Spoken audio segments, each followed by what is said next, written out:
Si heu de fer un canvi de roda al vostre vehicle, tingueu sempre molt en compte la vostra seguretat. Senyalitzeu sempre molt bé el vostre vehicle amb el triangle d'emergència i poseu-vos sempre l'armilla reflectant.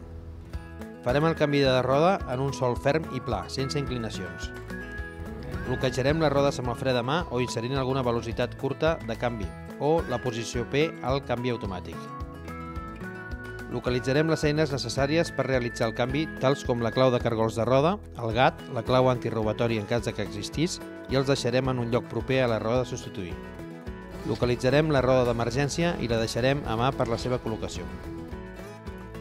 Si la roda d'emergència és de tipus galeta o reduïda, hem de col·locar-la preferentment a l'eix posterior. Afluixarem els cargols de la roda. Només afluixarem una o dues voltes de cargol. Col·locarem el gat en el lloc marcat pel fabricant. Realitzarem l'elevació del vehicle.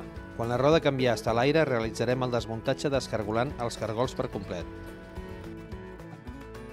Canviarem la roda punxada per la d'emergència. Col·loquem els cargols i els apretem a mà fins al fons. Baixem el vehicle completament i extraiem el gat.